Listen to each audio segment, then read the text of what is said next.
Hello everyone, welcome to Sanmarga classes. 9ನೇ ಪ್ರಶ್ನೆ, ಕರ್ನಾಟಕದ ಪ್ರಮುಖ ಪ್ರವಾಸಿ ಕೇಂದ್ರಗಳು ಎಂಬಂತಹ ಚಾಪ್ಟರ್ ಇಂದ 4 ವಾಕ್ಯಗಳಲ್ಲಿ ಉತ್ತರಿಸಿ ಅಂತ ಕೇಳಿದರು.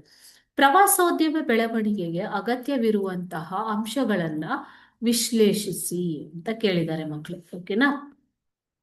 ಈಗ ಪ್ರವಾಸೋದ್ಯಮ ಬೆಳವಣಿಗೆ ಆಗ್ಬೇಕು ಅಂತಂದ್ರೆ ಅಲ್ಲಿ ಏನಿರ್ಬೇಕು? ಮೂಲಭೂತ ಸೌಕರ್ಯಗಳು ಇರಬೇಕು. ರಸ್ತೆ ಆಗಲಿ ಅಥವಾ ಹಾಸ್ಪಿಟಲ್ ಆಗಲಿ, ಕುಡಿಯುವ ನೀರಿನ ವ್ಯವಸ್ಥೆ, ತಂಗಲು ವ್ಯವಸ್ಥೆ ಇವೆಲ್ಲ ಇರಬೇಕು. ಓಕೆ. ಸ್ವಚ್ಛತೆ, ನೈರ್ಮಲ್ಯವನ್ನ ಕಾಪಾಡಿರ್ಬೇಕು. ವೈದ್ಯಕೀಯ ಸೌಲಭ್ಯವಿರಬೇಕು. ಆಹಾರ ಮತ್ತು ಅಗತ್ಯ ವಸ್ತುಗಳ ಪೂರೈಕೆ. ಈಗ ನಮ್ಮ Karnataka state tourism development corporation ಇದು ನಮ್ಮ ಪ್ರವಾಸಿಗರಿಗೆ ಅಗತ್ಯವಿರುವಂತಹ ಸೌಲಭ್ಯಗಳನ್ನ, ಉಪಹಾರ ಕೇಂದ್ರಗಳು, ತಂಗಲು,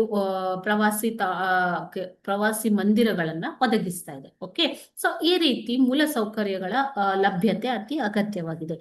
ಅಲ್ಲಿ ಮಾರ್ಗದರ್ಶನ ಅಂತಂದ್ರೆ ಗೈಡ್, ಅಲ್ಲಿ ಪ್ರವಾಸಕ್ಕೆ ಹೋದಾಗ ಜನರಿಗೆ ಮಾರ್ಗದರ್ಶನ ನೀಡಲು ವ್ಯವಸ್ಥೆ ಇರಬೇಕು. ನೀವು ಅನೇಕ ಹಂಪಿಯಂತಹ ಪ್ರವಾಸಿ ಕೇಂದ್ರಗಳಿಗೆ ಹೋದಾಗ ಅಲ್ಲಿ ಟೂರಿಸ್ಟ್ ಗೈಡ್ಗಳನ್ನ ನೋಡಿರ್ತೀರ ಅಲ್ವಾ? ಆ ಸ್ಥಳದ ಬಗ್ಗೆ, ಅಲ್ಲಿನ ವಿಶೇಷತೆಯ ಬಗ್ಗೆ ನಮಗೆ ಮಾಹಿತಿಯನ್ನ ಕೊಡ್ತಾರೆ. ಅದೇ ರೀತಿ ರಕ್ಷಣೆ, ಪ್ರವಾಸಿಗರಿಗೆ ರಕ್ಷಣೆ ಅತಿ ಮುಖ್ಯವಾಗಿದೆ. ಓಕೆ. ರಕ್ಷಣೆಯನ್ನ ಒದಗಿಸಿರ್ಬೇಕು. ಸುರಕ್ಷತಾ ಸೌಲಭ್ಯಗಳು ಇರಬೇಕು. ಸೂಕ್ತ ಸಾರಿಗೆ ಸೌಲಭ್ಯ, ಪ್ರವಾಸಿ ತಾಣಗಳನ್ನ ರೀಚ್ ಆಗೋದಕ್ಕೆ, ಅಲ್ಲಿಂದ ವಿವಿಧ ಪ್ರದೇಶಗಳಿಗೆ ಹೋಗೋದಕ್ಕೆ ಸೂಕ್ತ ಸಾರಿಗೆ ಸೌಲಭ್ಯ ಇರಬೇಕು. ಇವು ಪ್ರವಾಸೋದ್ಯಮ ಬೆಳವಣಿಗೆಗೆ ಅತಿ ಅಗತ್ಯವಿರುವ ಸಂಗತಿಗಳು. ಓಕೆ. Thank you.